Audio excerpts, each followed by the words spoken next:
Weba saudara, apa kabar semua? Jumpa lagi di ATP Podcast. Sebentar lagi Lebaran, ya. Ya, untuk saudara yang sedang mempersiapkan diri untuk Lebaran nanti, ya. Selamat mempersiapkan diri, ya. Semoga hari raya Lebarannya bisa bermakna, ya. Membangun komunikasi dengan keluarga, ya, yang mudik juga tolong hati-hati di jalan, ya, karena ketika beta podcast ini ternyata suasana katanya ada bibit-bibit siklon nih di NTT ada, kemudian beta lihat juga di Jawa sini juga, di Jogja tadi beta baca ada banjir juga, ya. Jadi lu hati-hatilah di jalan, terutama kalau lu pakai kendaraan roda 2, ya. Kalau jalan di atas 200-300 km tuh nampaknya memang lu harus persiapan yang proper lah, ya. Ya, selamat mempersiapkan Lebaran saudara di tengah suasana hari-hari ini yang ya bisa dikatakan tambah murung lah, ya. Sebenarnya beta ini kan bukan seorang ahli yang tapi beta bisa pastikan bahwa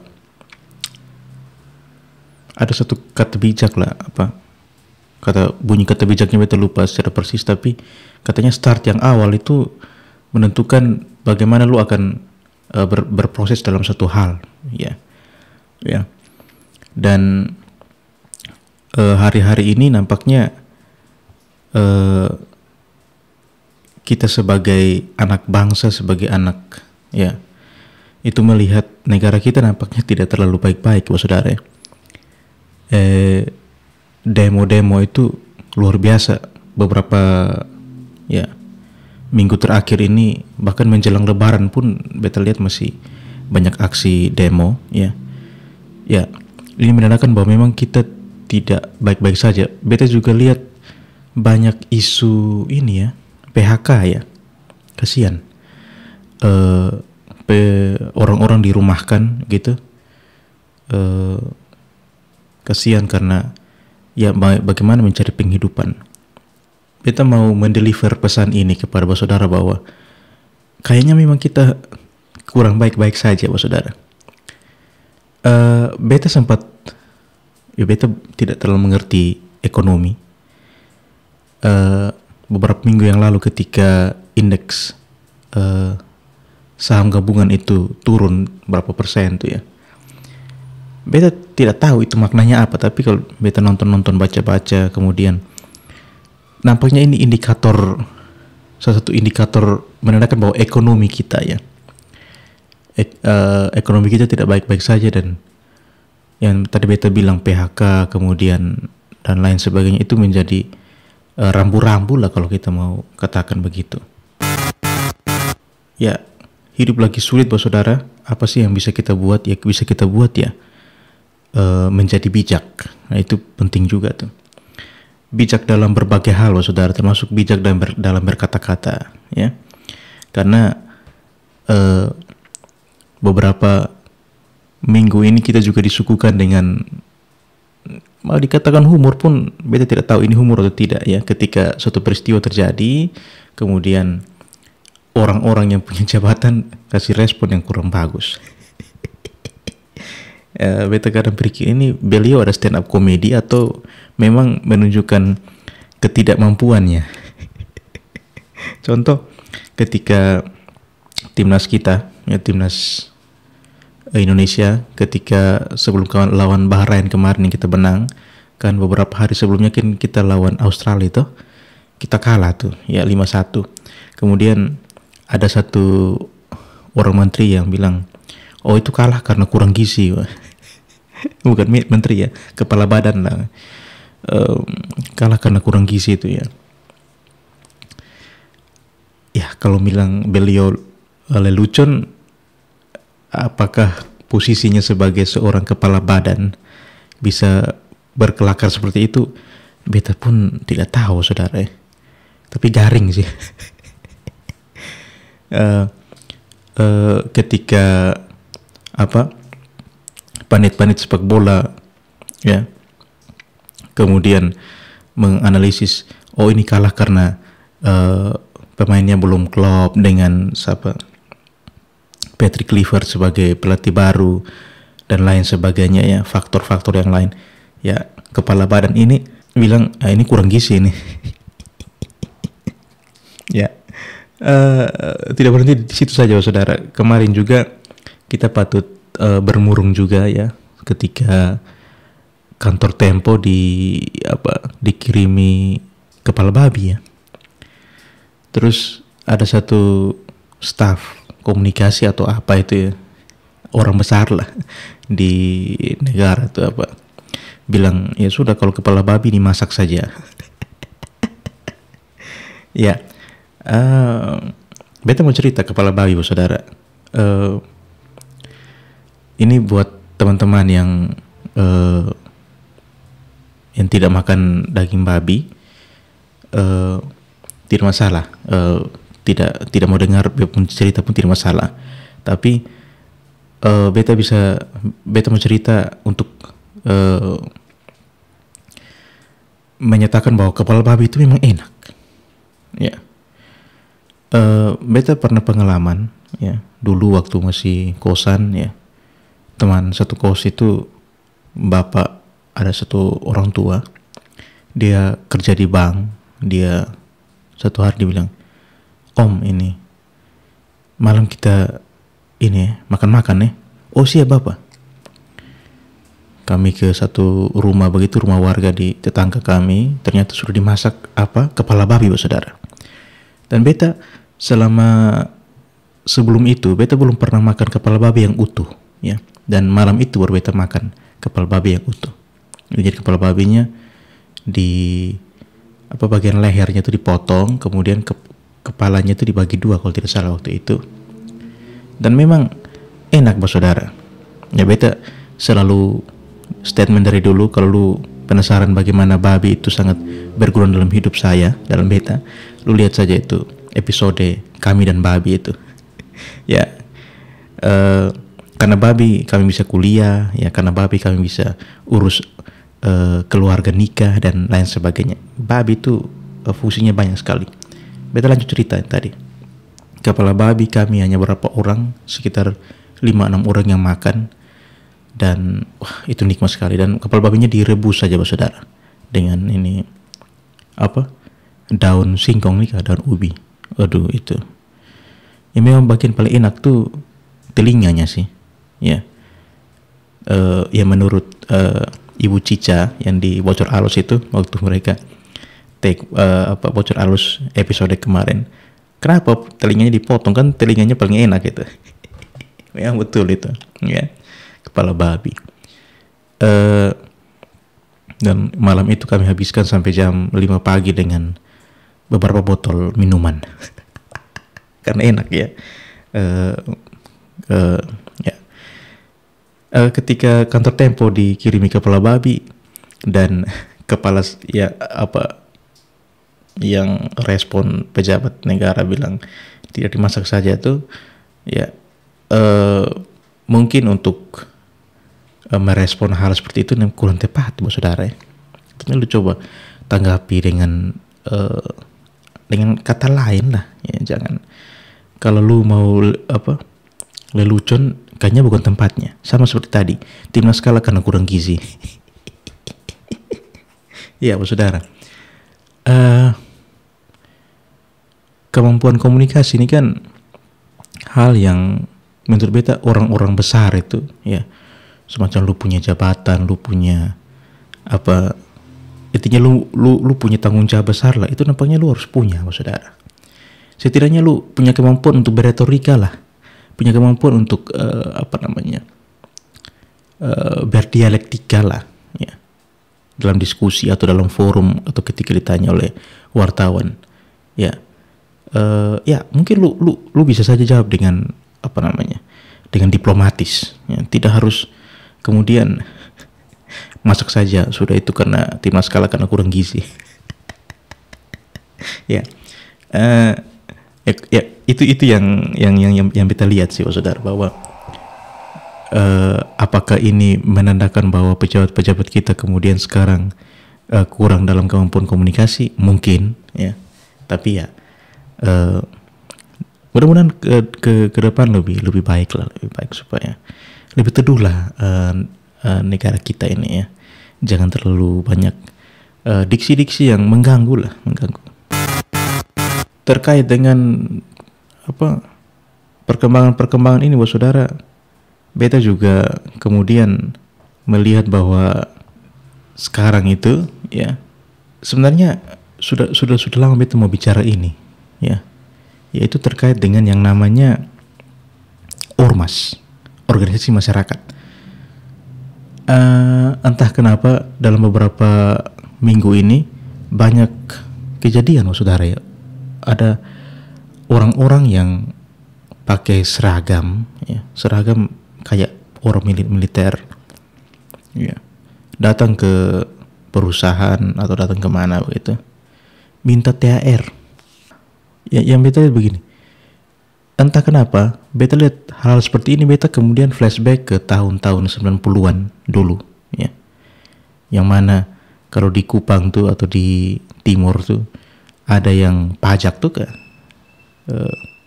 pajak orang minta uang dan segala macam. Dulu begitu. Sekarang terulang kembali, saudara. Apakah bisa seperti itu?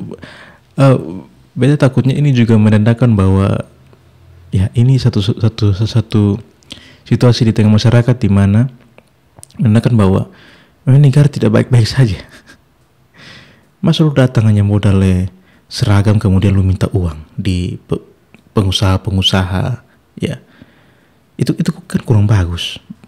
Beta kurang setuju lah kalau begitu, ya. Kapan kita mau maju kalau kita mengandalkan otot, ya, penampilan, ya, untuk menakut-nakuti orang lain, ya, itu kan kurang elok begitu. Apalagi sudah zaman sekarang nih, saudara. Negara lain sudah berbicara soal hal-hal yang mungkin lebih tinggi dari itu. Kita masih mengandalkan penampilan dan otot untuk menakut-nakuti orang. Itu kan kurang bagus, saudara. Ya. Dan, saudara, apa sih yang kemudian bisa membuat masyarakat itu berubah, saudara? Beta bagaimana, ya? Nampaknya beta beberapa minggu yang lalu nonton podcast siapa, saya lupa.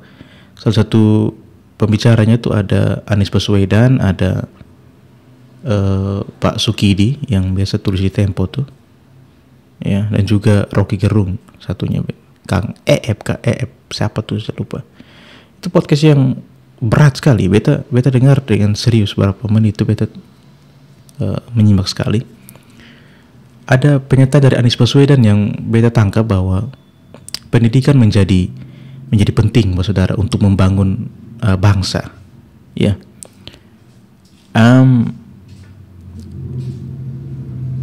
Beta setuju sih, kalau kita merubah paradigma, kita merubah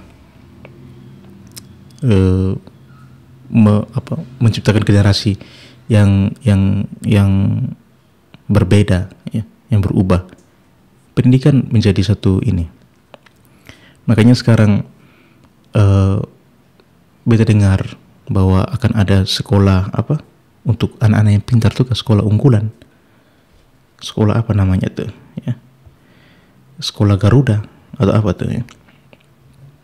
Ya, ya, entahlah mau buat apa saja, ya. Tapi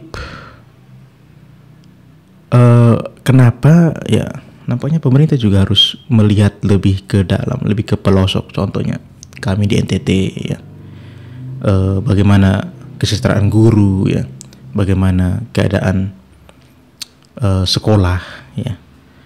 Ini beta lihat dari tweetnya BBC News Indonesia, ya, Ini satu ibu Vincentia namanya, ya. Ibu Vincentia 32 tahun itu harus berjalan kaki sejauh 6 kilometer setiap hari untuk mengajar. Ya, dia guru honorer dan gajinya 300.000 per bulan. Lu bayangkan, lu jalan 6 kilo, ya, naik turun gunung untuk mengajar dan gajinya 300.000 per bulan. Ya, sedangkan sekarang UMR di Jakarta yang katanya 756 juta atau 456 juta itu saja tidak cukup. Tapi Ibu Vincentia ini orang tua kayaknya di ND kalau tidak salah. Ya, memang ini miris sih, saudara. Di saat ibu ini mau membangun generasi dengan penuh penuh dedikasi, ya. Di lain sisi ada yang korupsi sampai 968 triliun, ya. 300.000, itu berapa, 0, berapa persen tuh dari dari gaji Ibu Vincentia yang jalan dan harus ngajar anak-anak. Mau tidak mau kita harus sampai pada satu pemikiran bahwa orang yang berpendidikan tinggi pun belum tentu dia bisa mempunyai karakter yang baik. Kan orang yang korupsi Pertamina kemarin, yang kerja di Pertamina kan tidak mungkin orang yang tidak berpendidikan dong, pasti berpendidikan juga, ya. Orang yang kerja di PT Timah yang 300 triliun atau di BLBI dulu yang 138 triliun, ini beta baca Liga Korupsi Indonesia, ya, klasmen terupdate. Ya, lu bandingkan yang Ibu Vincentia yang kemudian dapat 300.000 per bulan, 1 tahun mau tuh dapat berapa tuh? 3 kali 2 6, 313.600.000, ya. Belum sampai, dia kerja 1 tahun belum sampai UMR Jakarta, saudara, apalagi sampai 968 triliun. Ya, jadi pendapat Pak Anies Baswedan benar, lu bangun karakter bangsa lewat pendidikan, tapi tidak juga dengan itu. Lembaga negara tuh harus, ya, menanamkan budaya korporat yang baik lah kepada pegawai. Ibu Vincentia jalan 6 kilo 300.000 per bulan, bandingkan yang 900 sekian triliun. Miris sekali, saudara. Dan beta juga beberapa hari yang lalu ada satu momen beta sedikit diskusi dengan seorang profesor, ya senior. Beliau curhat ke saya, ke beta, ya, terkait dengan anak-anak sekarang yang kok karakternya beda sekali, ya. Jadi ceritanya ada satu mahasiswa tidak masuk kelas, ya. Kemudian karena prof ini peduli begitu, ya, mau tahu kenapa tidak masuk kelas tadi. Bayangkan mahasiswa ini tidak jawab, saudara. Jadi prof ini diskusi dengan saya, dia bilang, bisa gitu ya mas? Beta bilang, beta kan bingung juga toh. Nah, beta segan juga dengan profesor. Beta bilang, prof, mungkin anak zaman sekarang gitu ya, bro. Ya, dan kami berdua tertawa. Ya, memang kita tidak bisa, ya, prof yang mungkin sudah 60-an 70-an tahun ini juga shock dengan perubahan anak-anak seperti ini.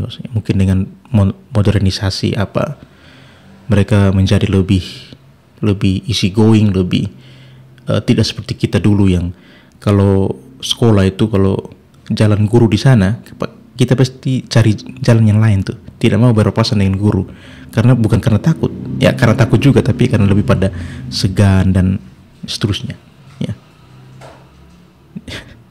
Jadi lu kuliah di kampus mahal, lu kuliah atau sekolah di kampus sekolah yang terstandarisasi internasional, ya, tapi ketika lu kerja dan lu korupsi, ya sama saja, saudara. Dan ya kita juga harus buka-bukaan bahwa kan sekarang pun pendidikan tuh ya dijadikan orang ya, sebagai legitimasi saja ya, gelar ya, itu dipakai orang untuk branding lah, untuk branding, dapat gelar profesor, doktor ya, magister dan seterusnya ya, untuk melegitimasi satu kepentingan tertentu misalkan. Makanya ada kampus yang kemudian di demo oleh alumni sendiri. Tolong itu disertasinya jangan disahkan, tolong dikeluarkan saja mahasiswanya ya, karena ya sudah punya jabatan, sudah pegang partai politik, masih mau jadi dokter lagi.